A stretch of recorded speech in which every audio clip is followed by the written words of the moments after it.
Ayan na. So, papakuluan na lang yung bongga-bongga lenso para maluto po yung gata. Pag naluto yan, finish na. So, nilo magandang araw po sa ating lahat. Siyempre dito may lingkod ni Takit Vlog, ang taon walang panlasa pero mahilig magmukbang. At yun nga po mga kaubayan. At ilang days na po ang ulan dito po sa amin. Tingnan nyo po yung panahon. Grabe. Ayan guys, ilang days na po ang ulan dito na walang tigil. Ayan siya. Simula pa to ng New Year. Christmas pa nga, maulan na dito sa amin eh. December 25, maulan na. So, walang patid na po yan. Walang tigil. Ito na yung pinakang tigil niya. Ulan pa rin. Tapos biglang bubugso na malakas ang ulan. Ayan. So, si Diyos, kailangan ni Diyos mag-init ng tubig. Kasi di daw niya kaya ang ginaw ng panahon. Kasi sobrang ginaw po dito pagka ilang days na ulan. Talaga mag-ginawan tubig. Kaya buti lang mayroon kaming heater, initan ng tubig. Yun ang ginagawa niya. So buti lang talaga mayroong ganito kami, kahit pa paano makaminus-minus sa gas, pero sa kuryente naman babawi. So yun po yun, no? Kasi nga po ang panahon, grabe ang lakas ng ulan. So, binilang ko na lang siya ng payong na malaki para pagka na punta doon sa parking, hindi siya mababasa. Tapos, siyempre may buta rin siya. Para yung medyas niya hindi nababasa papunta doon. So, ito na yung pinakang hinto ng ulan. Hindi maya-maya naman bubugso naman po yun ng malakas na malakas. Ganun po ang panahon dito. So, kagandahan lang po dito guys, hindi kami binabaha. Yun ang maganda. Kahit super lakas ng ulan, magdamag maghapon ng ulan, hindi kami binabaha. Kasi bagsak po yung papunta. Mababa na po ang lugar doon eh. So, pababa na po yun hanggang papunta na po yun doon sa ilog. Doon sa may tulay. Sa may tinatagwan ng Kulasisi ni Kabug. Doon sa pababa. So, yun po yun ang dito, ang sitwasyon ng panahon. Diba? Si Diyos, one piece. Hoy, mainit yung tubig mo doon. Ako lamang. At siyempre dito tayo munting kwarto at the same time studio na rin po. Yan. At ito mayroon ako dito ipapakita sa inyo. Tcharing! Ilagay ko na sa dito. Wala pa ang kasi ako permanent na malalagyan. So dito lang muna sa sasabitan ng mga sombrero. Siyempre, itong ating mga costume pagka nag-live tayo, so yung andyan po muna siya. Kasi wala pa po kasi kaming cabinet, magpapagawa pa ako ng cabinet. At siyempre ang ating kulambo. Yun po yun ang ating kulambo doon na hindi pwede mawala. Pagka matutulog tayo, kailangan may kulambo sa ating kutsyon. Diba? So, yun po yung mga kaganapan ngayon. Maya lang po, maghahatid ako kay Diyos. Ayan. Hindi siya pumasok kanina kasi super lakas ng ulan. So, tinamad siya. Ngayon daw mag-half day na lang siya. So, ngayon siya papasok ngayong tanghalo. Kaya, makalive ako mamaya-maya na. After ko makahatid, mag-live ako. Kailangan kasi kung magla-live ako ngayon tapos bigla sa magpapahatid. Diyos, anong oras ka Diyos aalis? Kaya nga tinatanong ko anong oras ka aalis. Anong oras nga pasok mo ng hapon? 12:45. So kailangan namin makapunta ng mga 12. Eh pwede na pala ako mag-live ngayon. Ano? Mag-live na ako ngayon. Balikan ko kayo mamaya. A few moments later. Yon, hello, magandang araw po sa ating lahat. Walang babalik yung lingkod. At yun na nga po, nahatid na po natin si Diyos sa school. At ngayon oras na naman po para magluto ng aming para sa hapunan yung ulam. So, ang aming ulam po to this video ay magagata ako ng tulingan. Binabad ko muna siya sa tubig kasi naka-frozen kasi siya. So, babad ko muna siya. At pipil lang ako dito ng mga lulutuin ko. Like, ganito yung ulo. Di ba? Ayan, nakano na lang ako na haluan ko siya ng talong. Kaya sayang naman itong talong maano na dyan, matutunaw na dyan sa freezer, ay sa ref. Yung mga talong na para sa mga takot sa hotel. Biyakin natin tong ano, kasi mahirap naman pagka pinuto natin ito na buo. Maganda biyak. Biyakin natin tong ulo ng tulingan. Kaya mas maganda to pag nakabiyak. Diba? Mas maganda talaga pag nakabiyak kaysa nakatiklop.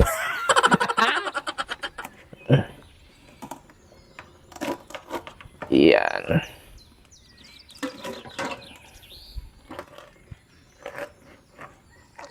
So, kukuha lang ako dito ng lulutuin ko and then ibabalik ulit siya sa freezer. Para man sa ibang luto naman yung iba. O, diba? So, siguro mga ilang piraso lang ang lulutuin ko nito. Tapos yung iba, ibabalik ulit sa freezer. Ayan, ito ibabalik ulit sa freezer para meron ulit ibang putahe sa mga susunod na araw. Alam niyo naman, kailangan natin magtipid-tipid mga akla at diba? Kailangan natin magtipid sa panahon ngayon. Oh, ice cream, pero isda laman. At syempre, ayun na. Mag-ano na tayo ng ating... So ako, pag nagagata ako guys, ipapaksiw muna. Ipaksiw mo pag naluto na sa muna yung gata, ay ilagay ang gata. Diba? Ganun yun. So ulo lang, saka 2 at 3 putol na ganito. Yung atin lulutuin today.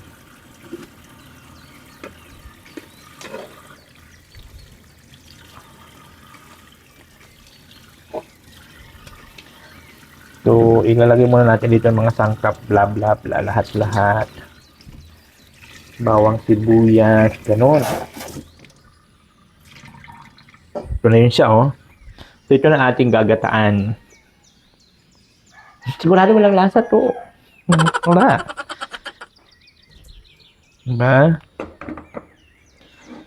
So, ayan. Tapos, siyempre, magre-ready muna tayo ng ating sangkap. Ating bawang sibuyas. Ganon.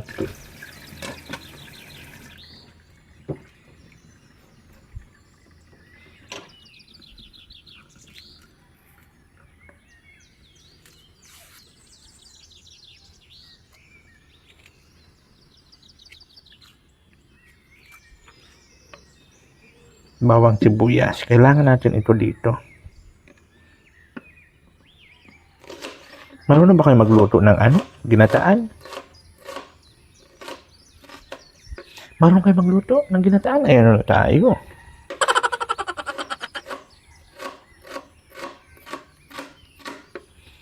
Ganun. Kalat mo lang yan sa dyan. Ikalat mo lang sa dyan.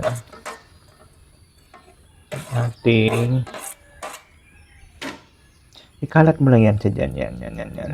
Yung sibuya. Yung balat, dito mo lang sa bintana itapon. Kasi matutunaw lang naman yun, di ba? Kaysa basurahan pa, dagdag pa sa dyan, padagdag pa siya. Yung mga matutunaw, pwede mo na itapon yan dyan sa bintana. Siyempre, ito naman ating bawang. So, kailangan talaga may bawang. At siyempre, yung balat, tapon ulit natin dito sa bintana. Likod bahay man yun, saka matutunaw man yan. Hayaan nyo na. Durugin muna natin itong ating bawang bago balatan. Para mabilis siya balatan pag durog na. Diba?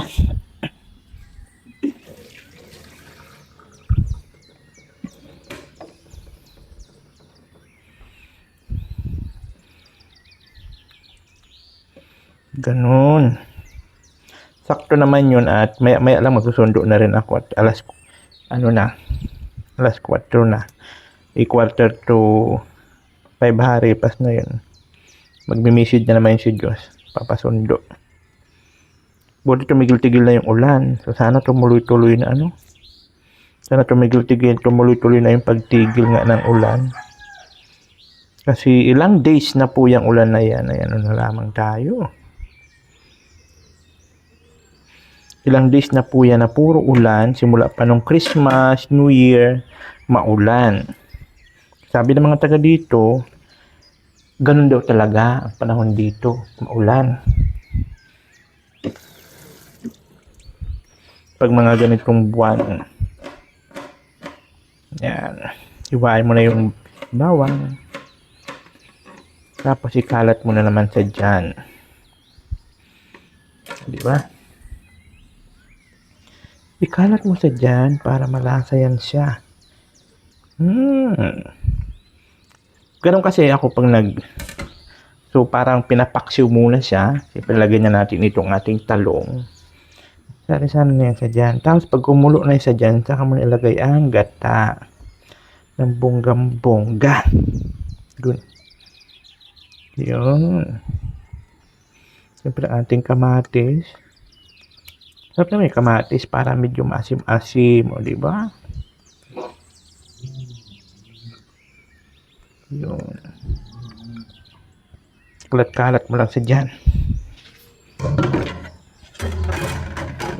Tapos, maglagay na tayo ng ayan, siling haba. Kumakalimutan. Siling haba. Kailangan yan may siling haba. Hugasan muna natin. Yan, siling haba. Yun. Tapos, saka na natin ilagay ang suka. Maglagay tayo ng suka. Subusin na natin ito mga konti ang laman.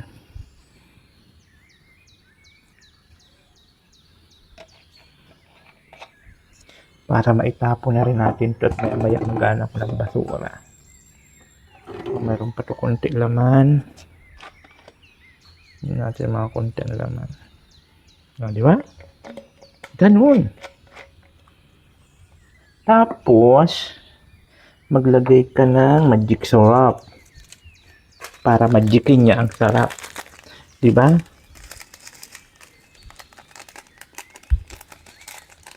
Subusin na natin ito. Kunti na lang. Ito yung mga tinatapon na pwede sunugin. Pero pag mga ganun-ganun na mga nabubulok-bulok naman mga like mga balat-balat ng kung anit-anit, pwede mo na yan dyan itapon sa likod. At siyempre kailangan may paminta. Diba? Kailangan may paminta yan. Ng bonggang-bongga lesos. Paminta. Ubusin na natin ito. Konti na lang. Yun. And then, paminta, asin. Ganun ka namin, asin. Tapos, masarap pag may asin, kinakamay. Para daw yung lasa, nam-nam na nam-nam. Yung ganun siya.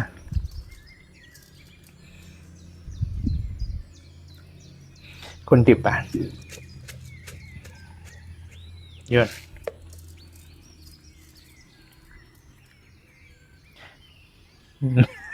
Ay, kulay. Ganon. Ganon. Lagyan pa natin kunting sukat. Kunti lang naman yung nalagyan natin kanina. Suka pa para medyo maasim-asim talaga ng bonggang-bongga. Ayan na.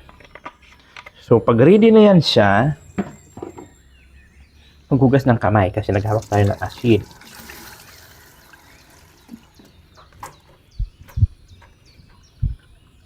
Papakuluin mo na yan siya. Pag kumulo, saka mo na ilagay ang gata. So, basura na to. Tapon na yung basura.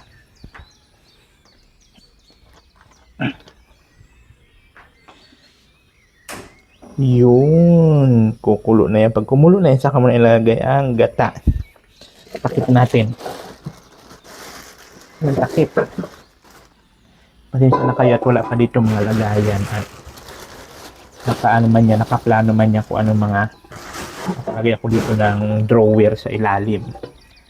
Nagayan ng mga kawali, kung anits-anits, di ba?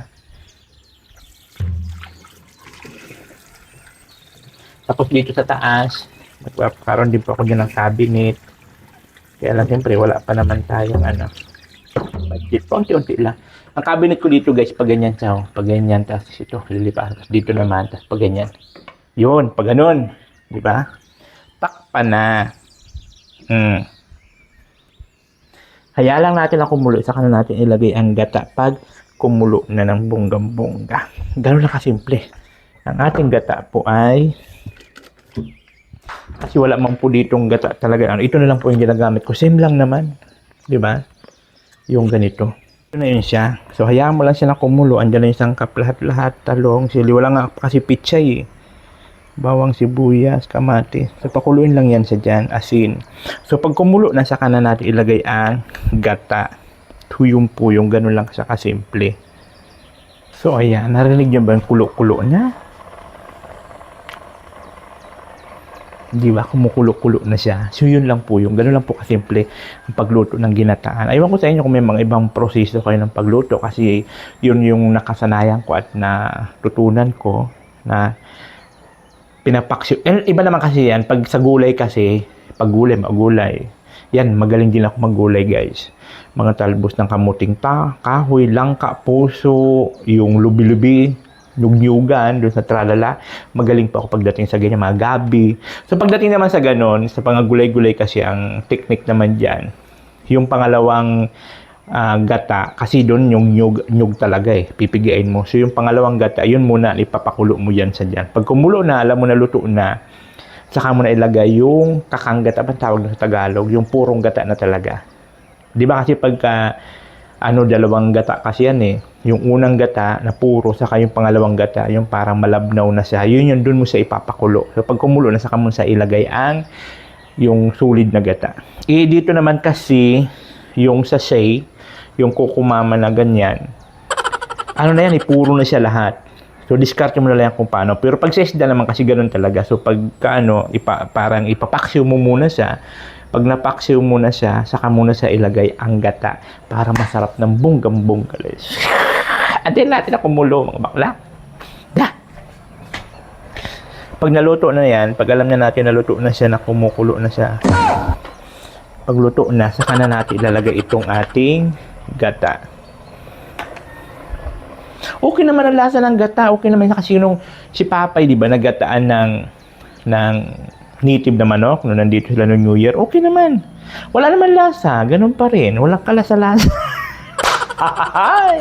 So, maya-maya lang, matatapos na tayo magluto ng bonggang-bongga lesos ng ating ginataan na tulingan.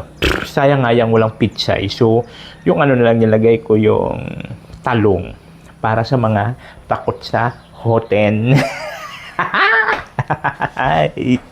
Ayun na nga guys. So, ayan na nga po, So, medyo tuyo-tuyo na siya at alam naman natin na tuyo na yan. At luto na. Saka na natin ilalagay ang ating gata ng bonggang-bongga lesos. Ayun ako lamang. Diba? Tapos pakuluin lang yan ng kunti-kunti. Ay, naku lamang.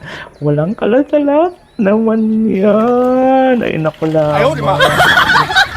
Kasi ako nilalagay ko, ginaganyan lang ko siya kasi may mga laman-laman pa yung sa loob. Ginaganyan ko siya. Diba? Yun na. Ay, naku lamang. Siguradong walang lasa. At takpan na naman sa kunti ng ilang minuto para talaga manuot yung sarap ng gata dyan sa isda. Pakuluin lang yan ng bonggang-bongga. Ang ating ginataan na tulingan na walang lasa. Diba? Diba? Sigurado na walang lasa yan. So maya-maya lang at magsusundo na tayo sa Junakis ko at magme-message na lang yung susunduin ko lang siya sa school para pagdating po niya, mayroon na siyang makain. So yun po yung routine ng aking buhay ngayon dito po sa aking bahay. Kasi nga, kailangan natin mag-sipag-sipagan para sa ekonomiya. Diba? So pagkatapos ko mag-edit, luto na para pag dating namin mamaya pag sundok, mayroon sa pagkain. So yun po yun. So antay lang natin na kumulo ng bonggang-bongga. Tanggal na lang natin ito para nag-overflow. Hayaan lang natin sa kumulo ng bonggang-bongga lesos para naman nang sa ganon ay naku lamang walang lasa nating ginataan. Ay, walang lasa yan. Siguradong walang lasa. Kumakain kayo ng ganun. Ayan na. So, papakuluin na lang yung bongga-bongga lensos para maluto po yung gata. Pag naluto yan, finish na. Yun na po yun ating finished product ng ating ginataan at tulingan with talong para sa mga takot sa hotel. Yee, naku lamang. Walang lasa talaga to. Ay, ano ba yan? Bakit wala itong kalasa-lasa? So, ngayon ito na ang pagtitikim ng ating lutong ginataan at tulingan na walang lasa.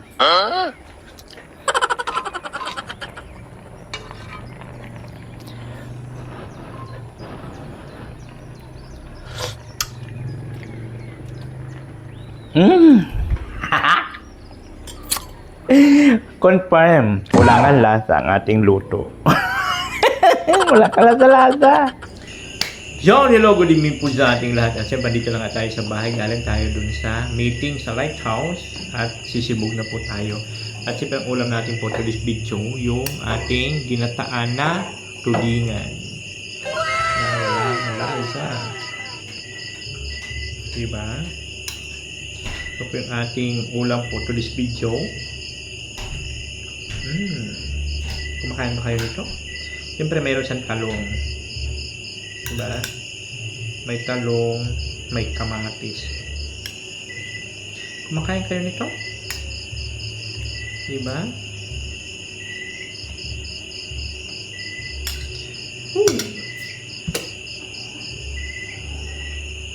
Kain muna tayo. Kain lang muna tayo ng ating ginataan.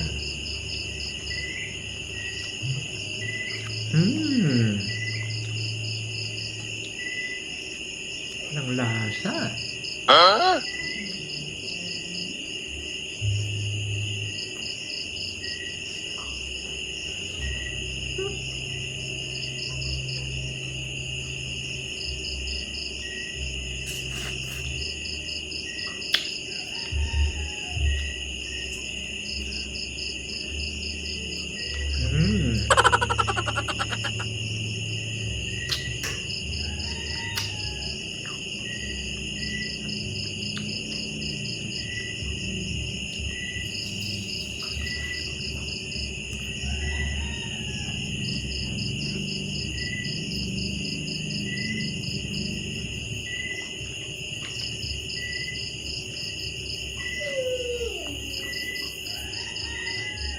Ano talaga yung tulingan nila?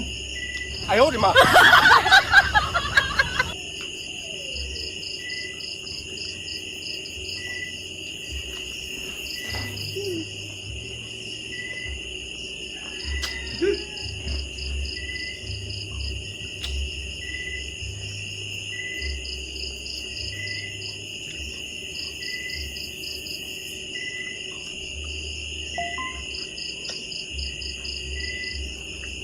Sarap.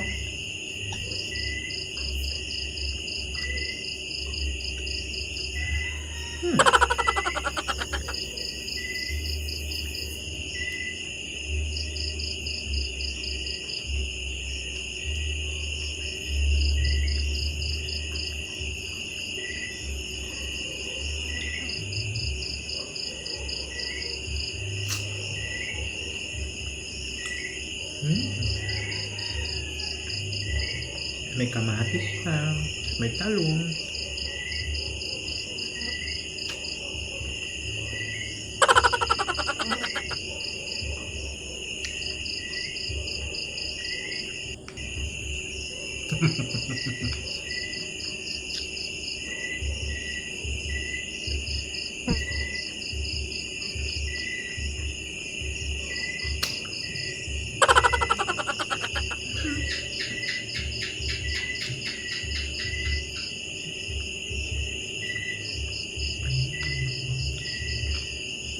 Tumaway butik eh.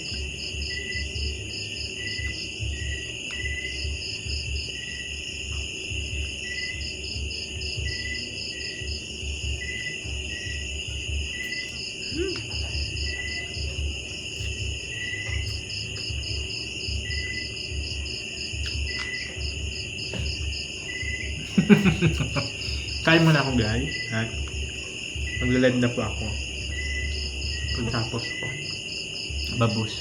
Maraming salamat siyempre sa mga hindi nag-skip ng ad. Thank you so much po sa mga nagsisa ng blessing. Maraming salamat sa mga palagiang nanonood.